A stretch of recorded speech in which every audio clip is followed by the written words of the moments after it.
we've made it to the final talk. And this gentleman is phenomenal. His name is Kirshen. And hang on, not yet, Kirshen. I know you're excited. By the way, you guys have to give him a very, very warm welcome as he is nervous, and he doesn't need to be because his message, trust me, is beautiful. And not just because of his title. I should have used a different adjective. Stunning, admirable, great. Okay. The weirdest thing that he managed to convince someone to believe, he convinced a friend that people were actually turning into zombies during the pandemic. So that's not weird at all. Allow him to come out here and give you a lesson on love, and I was just going to throw that down my pants. Yeah, so please welcome Kirshen.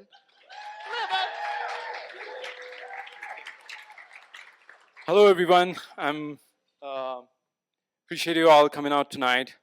I'm Kirshen, and I am from this very beautiful, wonderful, colorful country, which is known for its heritage, rich culture, hospitality, and diversity, and where standing in a line could be considered as a sport, because we've got a lot of people over there, which means I'm from India, and sometimes even the Google Maps is like, I ain't gonna help you, bro. You gotta go yourself.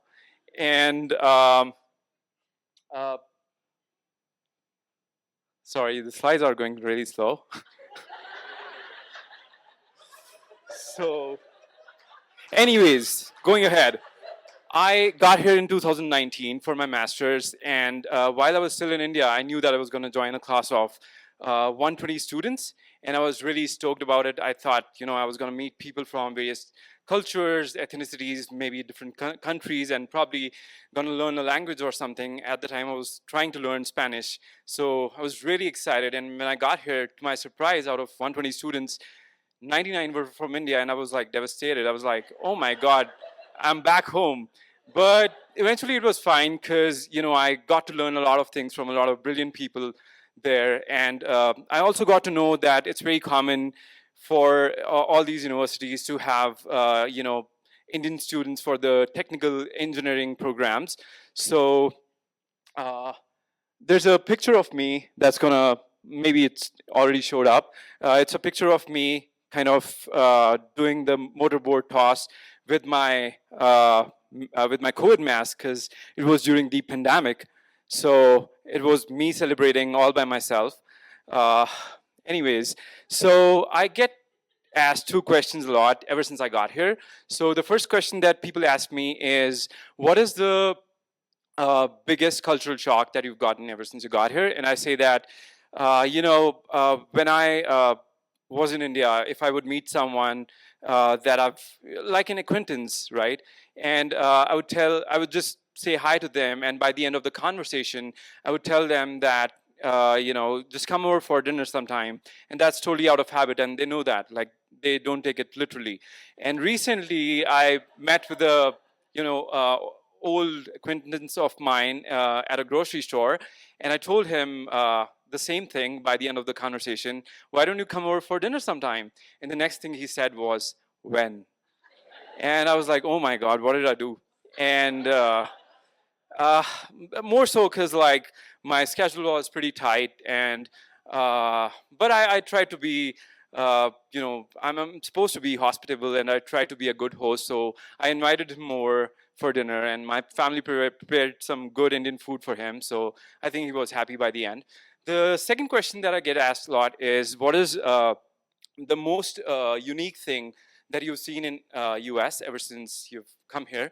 Let it be something very small, but what is it? So that question kind of got me thinking. Is it the tall skyscrapers in New York City? Is it the beaches in Miami? Is it the the food, uh, the festivals, or the Kardashians? No, I'm just kidding, not them. So uh, I didn't have a really good answer to it. I was still kind of contemplating. And one day I was walking down the street, and I had a very stressful day at work that day. And a person just passed by me, and he kind of nodded and gave me a smile and said hi. And instantly lifted my mood, and I was like, this is it. This is the answer. This is what we in US we have and the other countries don't. So I feel like this is actually the best thing I've ever noticed ever since I got here, and it should be preserved. Not only because, as I say, that smile can brighten the darkest days, and it should be kind of embraced by all the cultures and countries, not only because it creates a positive environment, but also because it fosters a sense of community, and also kind of brings or improves mental health. So I feel like it should be kind of uh, all the cultures should try to adopt it, and you should all smile as much as possible, but not so much that people start thinking you're crazy or something, but within limits and at the right place and time. It kind of reminds me of an incident that happened while I was, traveling for the first time from here to India after I was done with my master's. I had a layover in the Middle East, one of the countries, and I was walking on the street. First of all, I don't know why do I walk so much, but I was walking down the street, and there was this person walking by me, and I kind of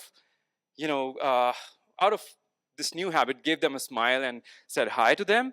And he was kind of, staring at me as if I was going to mug him or something. So I told myself, you don't have to do it everywhere and every time. But I hope that, all the cultures and countries adopt this beautiful quality of giving this smile as a great gesture, because it would definitely make this world a better place. Thank you so much, and so nice of you to come over tonight. Thank you.